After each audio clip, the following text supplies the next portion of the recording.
At the edge of darkness, something stirred. No living being witnessed the arrival of the machines when they emerged from the intergalactic rift.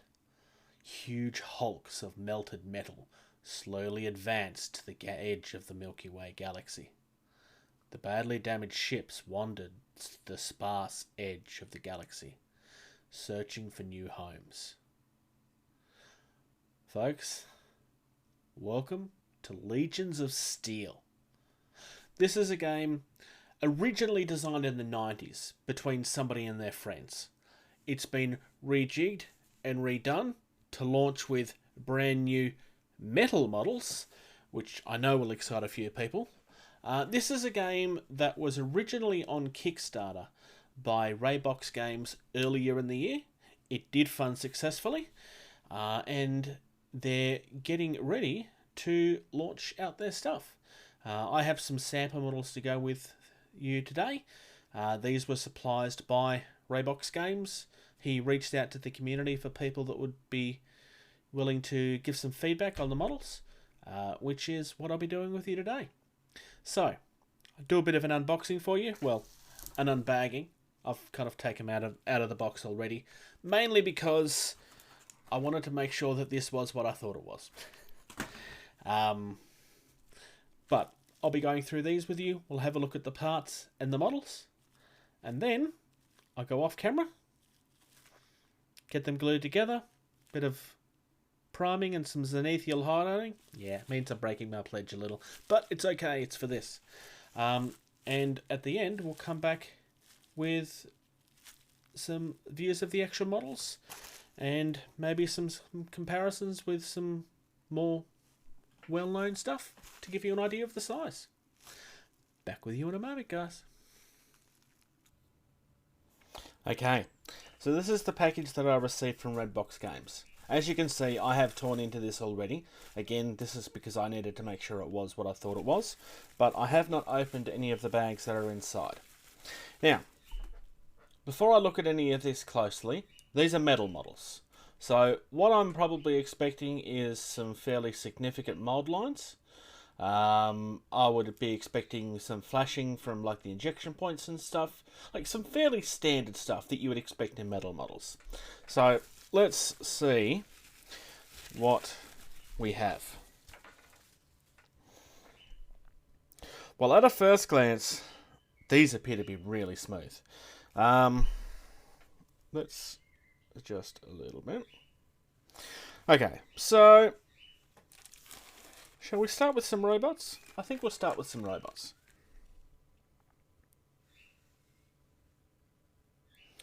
Very nice and smooth casting. I do like the fact that they're one piece.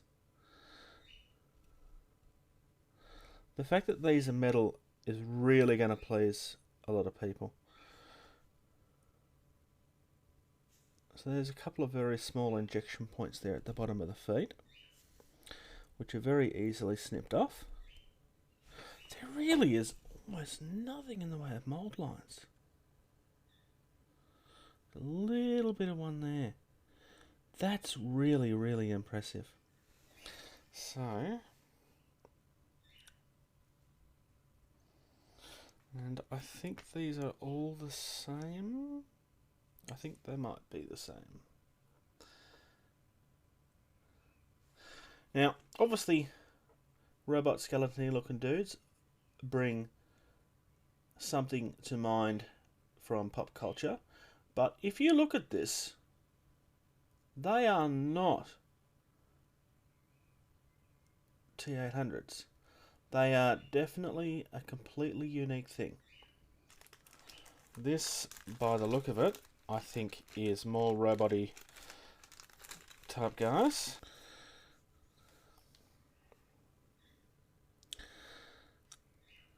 So, yep.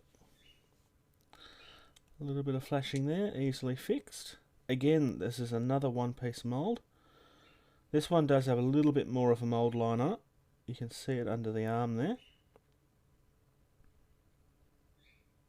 The casting on these is absolutely impeccable. I mean, metal does show off detail a lot better than some other materials will, but these guys really should be happy with this. If you back this Kickstarter, I imagine that you're going to be very, very happy. I'm going to leave the other one in the bag because it doesn't like me. But also, they're the same pose. So, okay. So these are obviously soldiers from space being forced to go into space. Another one piece. Fairly traditional looking pose. Helmet's very reminiscent of... It's kind of like a mixture of the helmet of a certain space-faring first-person shooter. But to be honest, it actually reminds me a lot of... I don't know, it kind of feels like a NASA helmet to some extent. Like NASA kind of got together with the army and decided to join together. That's actually how they feel a little bit for me. A little bit of slight flashing around here. For anyone that's new with working with metal, by the way, which I doubt is very many people. Oh, sorry. Slight tangent. I kind of like the fact that this is a square. Guns are always round. I like the fact that they're trying with different shapes. For anyone that's new with working with metal, which I suspect is not many people, but what you will find is that the flashing and stuff is normal. That's why I mentioned it to begin with. What I'm surprised is how little there is of it. Like seriously, there should be a lot more of it than this. Okay, we've got our first multi-piece thingy. Isn't this a friendly looking guy that you want to take home to your parents? Or girl, sorry. I didn't notice those. So this is like a giant horsey dog looking thing. There is little nubs here to show you how they're supposed to connect, which is nice. Future Jason here with a bit of a voiceover. I've sped this footage up.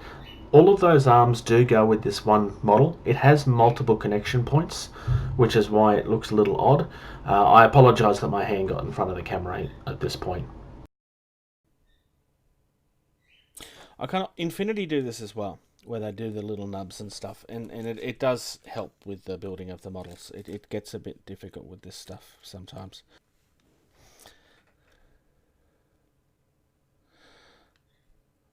This guy's got a shotgun.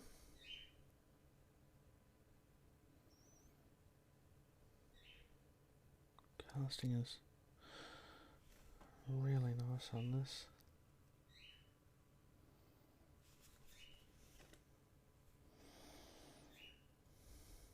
We've got somebody where the leader has his helmet off. The people that funded his army should be very upset that he's not using the equipment that they sent him. Or maybe this guy got in trouble because he was a showboat and therefore he isn't allowed to have a helmet, because if he's going to be a showboat he needs to show his hair off. I don't know. Now, I like this. Okay, so this one does have a significant mold line coming down the middle there. But, well, it's not that significant. It's easily scraped away. The thing I like about this, though... I'm sorry, the line I was talking about is coming down there.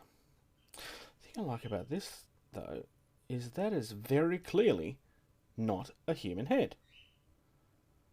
Because why do they always have to have heads that look human? It's like a lizardy type head. I really like that.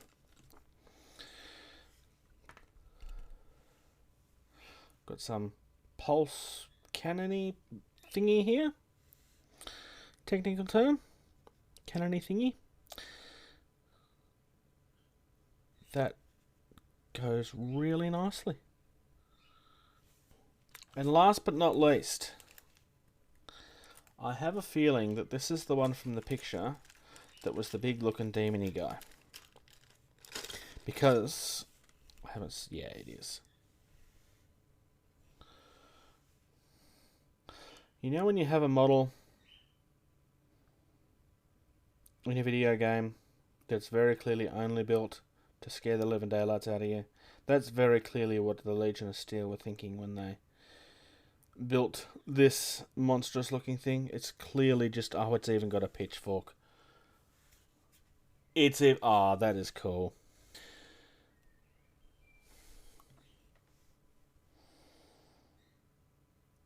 Very, very impressed.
There you go, folks. That was Legions of Steel from Raybox Games. I quite deliberately left the paint scheme very flat. It was just pure primer and then the white ink that you've seen me use before. I did that deliberately, quite simply because I wanted the models to speak for themselves and not have anything I'd done to them interfere with what your opinion would be. I might try and stick with that in future unless I get feedback that you really didn't like that. But when it comes to models that people haven't seen before, I think being able to see them without someone else's artistic expression interfering might be important. Personally, my favourite's the big demon-y type guy with the pitchfork gun looking thing. That's just, that hits several points for me where I didn't even know I needed that model, and it just looks gorgeous. I definitely like the Legions of Steel. The robots look really nice and are very unique to the world setting. And I like the fact that the Marines feel like a natural progression of where our technology is. I mean, I can see inspiration. I don't know what the inspiration was, but I can see inspiration from things like Alien and Halo and NASA. But it just feels like a natural progression from where our technology is now. In the down below, we will link the original Kickstarter page, because that has the links to where you can find the models now. You can actually see on the page how far the models have progressed since then. And if you'd like to get your hands on some of these models, I could definitely recommend it from what I've seen. They're really nice. Raybox, thank you for this opportunity. And if the backers happen to see this, I think you should be very happy. Play more.